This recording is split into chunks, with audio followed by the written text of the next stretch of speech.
Langkah pertama, kita siapkan wadah dan masukkan 1 keping bihun beratnya sekitar 75 gram. Untuk bihunnya kita potek menjadi 2 bagian seperti ini terlebih dahulu ya. Selanjutnya bisa kita siram menggunakan air mendidih. Kita tunggu nanti bihunnya mengembang dan juga lunak seperti ini ya bun. Menurutku ini sudah pas dan juga sudah matang. Langsung saja bisa kita buang airnya dan kita tiriskan seperti ini. Kemudian bisa digunting-gunting kayak gini supaya nanti mempermudah dan hasilnya nggak terlalu panjang, lalu disisihkan dulu.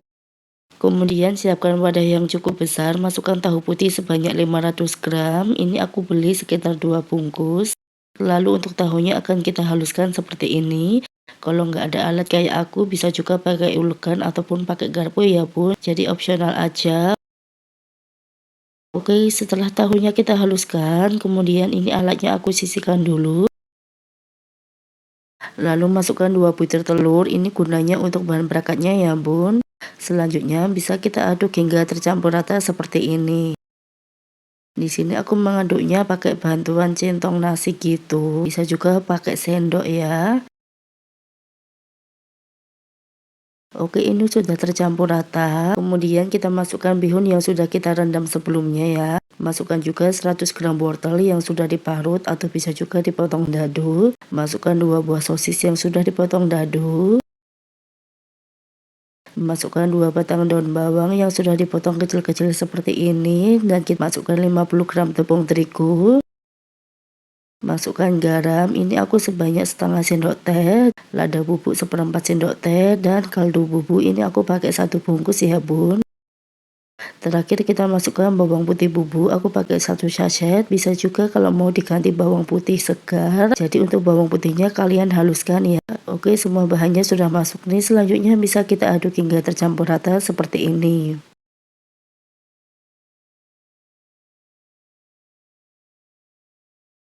Nah, ini itu sudah tercampur rata ya bun, tadi itu sudah aku cicipin, ternyata bumbunya ada yang kurang, jadi aku tambahkan lagi garam sebanyak 1 sendok teh. Nanti untuk resep lengkapnya kalian tinggal cek aja di kolom deskripsi, sudah aku tulis dan kalian tinggal screenshot aja. Selanjutnya di sini aku siapkan kulit pangsit, aku gunakan secukupnya saja ya bun, dan aku ambil 1 lembarnya, lalu kita gunting setiap sisi kulit pangsitnya seperti ini. Jadi yang digunting itu yang bagian tengahnya, tapi jangan digunting sampai putus ya bun. Ini setelah aku gunting, kemudian di sini aku siapkan cetakan kue talam, aku gunakan ukuran sedang. Nah, di sini kulit pangsitnya aku masukkan ke dalam cetakan kue talam sambil dirapikan kayak gini ya bun. Cetakannya nggak perlu diolesi menggunakan minyak goreng kok.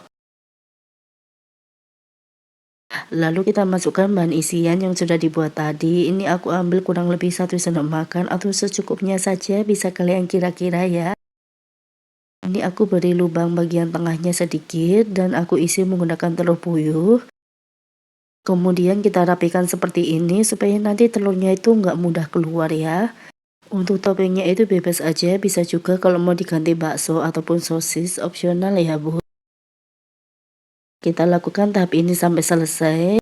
Dan ini sudah ada beberapa yang aku selesaikan ya bun, kemudian aku masukkan ke dalam kukusan seperti ini.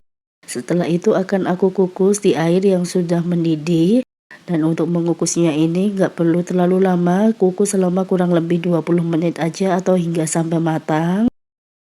Nah, menurutku ini sudah pas ya bun dan juga sudah matang, bisa langsung kita matikan api kompornya, lalu bisa kita angkat dan kita tiriskan terlebih dahulu.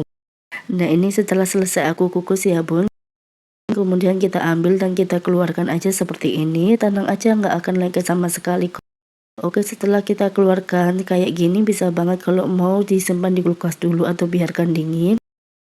Atau bisa juga langsung kita goreng aja. Di sini aku akan langsung goreng aja, cuma nggak aku goreng semuanya sih. Dan untuk menggorengnya cukup menggunakan api sedang. Dan jangan lupa dibolak-balik kayak gini supaya nanti matangnya juga bisa merata. Pokoknya kita goreng sampai setiap sisinya itu berubah warna kecoklatan. Ini di video nggak terlalu terlihat ya bun, cuma ini itu udah matang kok, karena kan tadi juga sudah dikukus ya. Kalau telurnya ada yang keluar kayak gini nggak apa-apa banget, tinggal kita masukkan aja seperti ini. Mudah banget bukan bun? Oke, setelah selesai aku goreng, ini akan aku sisihkan terlebih dahulu ya. Dan ini dia setelah selesai aku goreng, tapi nggak semuanya, ada beberapa yang sudah dimakan dan ada beberapa juga yang belum aku kukus nih bun. Karena aku kehabisan gas, ada beberapa yang nggak aku kukus. Oke, ini sebagai contoh aja kok. Dan kalau mau dijadikan frozen food bisa banget ya bun, kalian simpan aja dalam kondisi setelah dikukus ya supaya lebih awet. Kalau mau untuk dijualan bisa banget dikemas menggunakan mika seperti ini. Di sini aku tambahkan stiker thank you untuk mempercantik aja ya bun. Harga jualnya bisa banget kalian sesuaikan dengan daerah masing-masing. Kalau di tempatku bisa dijual di harga mulai 2000 sampai 3000-an aja. Karena ini satu resep hasilnya dapat banyak ya bun, sekitar 28 pieces. Untuk rasanya ini nggak perlu diragukan lagi, enak banget ya bun. Luarnya itu kriuk gitu dari kulit pangsit, sedangkan dalamnya lembut dari tahunya. Cocok untuk cemilan anak-anak di rumah, stok frozen food, atau bisa juga kalau mau dijadikan ide jualan titip di kantin ataupun warung. Bagi yang suka pedas bisa dimakan bareng saus sambal ataupun cabai rawit hijau gitu. Jadi kalian wajib banget sih cobain cemilan satu ini, anti gagal, bikinnya juga simple. Selamat mencoba ya, sampai jumpa di video selanjutnya, bye bye.